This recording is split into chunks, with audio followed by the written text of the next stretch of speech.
Speaker सरदार अयाज सादिक और senator Irfan Siddiqui हुकूमत और पाकिस्तान तहरीक इंसाफ के मुज़ाकरात का एलामिया जारी कर रहे हैं। सेनेटर इरफान सिद्दीकी पढ़कर सुना रहे हैं। उन्होंने कहा कि उम्मीद है कि अब सूरत हाल बेहतर हो जाएगी और उन्होंने बताया कि पाकिस्तान तहरीक इंसाफ का मुतालबा है कि उनके लीडर से एक और मुलाकात करवा दी जाए। उन्होंने कहा दोनों जानिब से कोशिश की गई कि मुज़ाकरात दुरुस्त समत में आगे बढ़े। उन्होंने कहा कि हुकूमत 7 दिन में अपोजिशन के मुतालबात का बाज़ाब्ता तौर पर जवाब देगी। अपोजिशन ने अपने तहरीरी मुतालबात पेश किए और पढ़कर सुनाए हैं। हुकूमत और अपोजिशन के दरमियान मुज़ाकरात का तीसरा दौर खत्म हो गया है। पाकिस्तान तहरीक इंसाफ ने अपने मुतालबात तहरीरी तौर पर हुकूमती कमेटी के हवाले कर दिए हैं। इस पर हम बात करते हैं डॉन न्यूज़ के रिपोर्टर उम्मैद अली से। उम्मैद, बताइएगा मुज़ाकरात का माहौल कैसा दिखाई दिया? जी देखिए, बिल्कुल पाकिस्तान तहरीक इंसाफ ने अपना चार्टर ऑफ डिमांड जो है वो तहरीरी तौर पर हुकूमत के सामने जो है स्पीकर जो कौमी असम्बली हैं सरदार अयाज सादिक उनके सामने रख दिया है। जो चार्टर ऑफ डिमांड है उसके मुताबिक 2 कमीशन ऑफ इंक्वायरीज बनाने का मुतालबा किया गया है, जिसमें चीफ जस्टिस ऑफ पाकिस्तान की सरबराही में 2 की सरबराही में या 3 सीनियर जजेस पर मुश्तमिल कमीशन बनाने का मुतालबा किया गया है। ताहम जो जजेस का इंतखाब है वो हुकूमत और PTI जो है बाहमी मुशावरत के साथ करेगी। ताहम अगर इस जो चार्टर ऑफ डिमांड की बात करें तो इसमें जो है कमीशन का ऐलान 7 दिन में जो है किया जाए, ये PTI का जो है मुतालबा सामने आया है।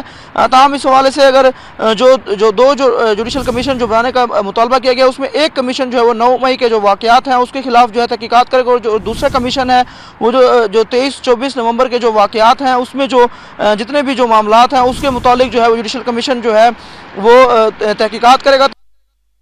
जो PTI के जो मुतालबात है उसमें 2 इंटरेस्टिंग मुतालबात और भी सामने आए हैं कि जो जर्नलिस्ट हैं, जो रिपोर्टर हैं, उसके मुतालिक जो सेंसरशिप है सहाफ़ियों पे उसके मुतालिक भी उन्होंने कहा है कि हुकूमत इस मामले को भी देखे और जो रिपोर्टिंग करते दौरान जो सहाफ़ियों को मुश्किलात पेश आ रही हैं उससे मुतालिक भी जो है हुकूमत सहाफ़ियों के हवाले से कोई जो है लह अमल बनाए। ताहम जो इंटरनेट की जो बंदिश थी, जो मुल्क भर में जो हालिया दिनों में हमने देखा कि इंटरनेट की बंदिश हुई, उस पर भी PTI ने मुतालबा किया है कि जो इंटरनेट की बंदिश है उससे जो नुकसान हुआ है उससे मुतालिक भी जो है एक तखमीना लगाया जाए और जो नुकसान की वजह से जो जिम्मेदारान हैं उनके खिलाफ भी कार्रवाई की जाए। हम जो इसके अलावा PTI की तरफ से एक मुतालबा ये भी सामने आया कि जो बानी PTI हैं उनकी जो इस्लामाबाद हाई कोर्ट की टेरिटरी में जो उनकी रेंजर्स की तरफ से गिरफ्तारी हुई थी उस हवाले से उसके खिलाफ भी जो है तहकीकात की जाए और जो मुल्क भर से जो CCTV फुटेजेस हैं उनको भी जो है उसको रिकॉर्ड में लिया जाए और उस पर जो है एक जो है तहकीकात की जाए। ताहम इस हवाले से जो गिरफ्तारियाँ हुई हैं जो बानी PTI के अलावा जो दीगर जो PTI के जो असीरान हैं